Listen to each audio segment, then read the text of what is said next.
أسماؤك الحسنى ملأن جناني، من أي إعجاز وأي بيان. وسعت صفاتك ما تشاء بلاغة، وعلون فوق تخيل الإنسان. وأنا الفقير إليك فاغمرني غنى، يا واسعا بعطائه الرحمن. ضاقت بعبدك كل أرض رحبة، أنت اللطيف به ولطفك حاني. ألوذ بأسمائك الواسعات لأغرف من حوضهن الصافي. فيا قلب هذا طريق النجاة، تمسك به واعتصم واكتفي. فهيا إليه تعرف عليه، تعرف عليه. بسم الله والحمد لله والصلاة والسلام على رسول الله. اسم بنتكلم عنه اليوم، لما أقول الحين مباشرة راح يقولون اسم العطايا، اسم الوظيفة والفلوس والمنصب والبيت والشقة وكل هذه الأمور. عندنا هذا الاسم أي شيء مادي نبيه بحياتنا، فشنو تعرفوا الاسم؟ الرزاق.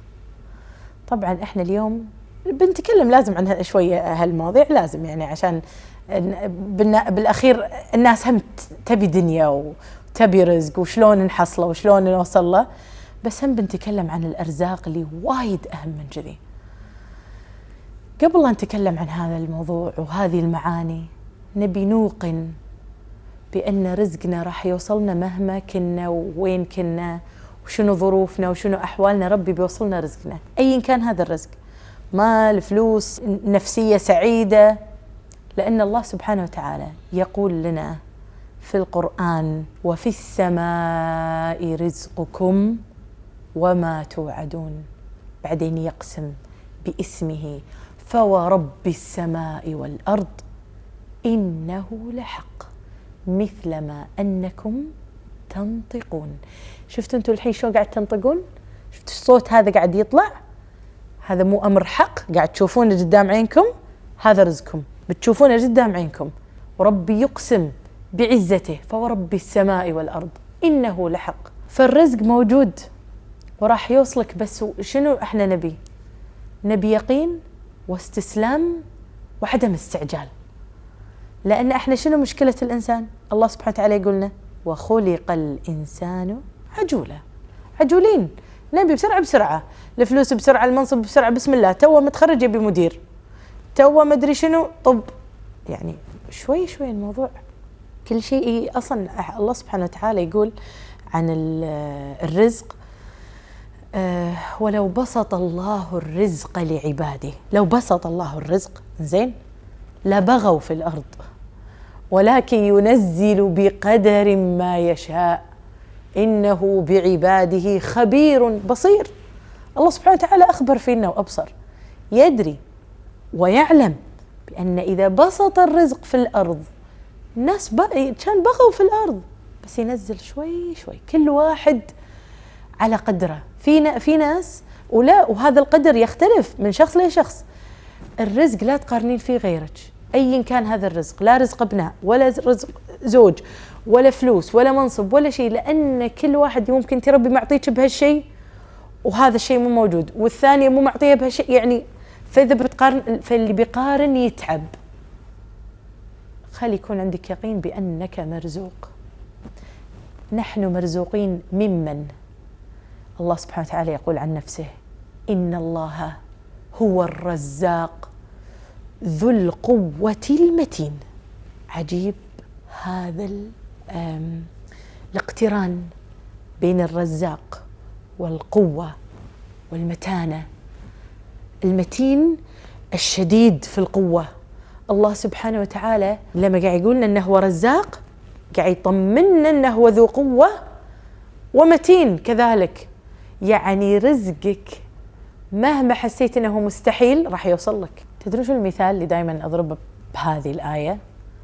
أتذكر لما توصلنا أخبار مكان فيه زلزال، فيه قصف، هدم، انهدمت عمارة على اللي فيها، وبعدين يقول لك الخبر: وبعد 3 أيام وجدنا طفل رضيع حي. شلون طفل رضيع حي؟ 3 أيام مدفون.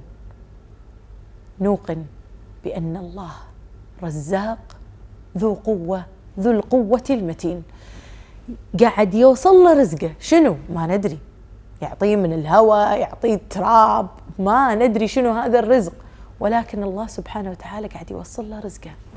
أنا وعدتكم من بداية الحلقة أن لازم بقول لكم شنو الرزق الثاني، صح؟ الرزق اللي هو الواحد يتقاتل عليه، هو الرزق المطلوب، مو على رزق الدنيا احنا نتقاتل على رزق الآخرة. أن يرزقك الله الدين، أن يرزقك الله حب القرب منه، قمة في الرزق. يرزقك الله سبحانه وتعالى لذة في طاعة، يرزقك الله سبحانه وتعالى سعادة في مناجاة. إن الواحد يبي القرب، يبي الطاعة، يبي هذا رزق، شلون مو رزق؟ فالله سبحانه وتعالى يعطينا أرزاق متنوعة، منها رزق المال، منها رزق الأبناء، رزق صحة، رزق راحة نفسية، رزق طمأنينة، رزق دين، رزق وقت. شفتوا كل هالأرزاق؟ لكل رزق زكاة. شنو يعني مريم؟ احنا مو لازم نزكي أموالنا كل سنة؟ لازم نزكي. شنو مقدار الزكاة؟ 2.5، صح؟ عندي 100 دينار، كم لازم أعطي؟ 2.5 دينار. حطيها على كل شيء أنت عندك. أنا ربي معطيني وقت، عندي 100 ساعة وقت، أعطي منها 2.5 ساعة كاملة لله سبحانه وتعالى. فكل موهبة، كل رزق ربي معطيني إياه. أنا الحين في مرحلة عندي وقت زيادة، شنو أنا زكاتي لوقتي لله سبحانه وتعالى؟ أنا الله سبحانه وتعالى معطيني موهبة أقدر أكلم الناس، أقدر أقنعهم. هل أنا معطية جزء من هذا الوقت حق الله سبحانه وتعالى أني أنا أدعو لله، ولا أنا مستخدمة شطارتي بس حق البزنس مالي، وأن أنا أجيب لوادم والكاستمرز والزباين وكذي؟ فلازم أفكر بكل رزق الله سبحانه وتعالى أعطاني شنو زكاتي له. فبعدما تعرفنا على الله باسمه الرزاق، قل لكل حلم إن الله هو الرزاق ذو القوة المتين.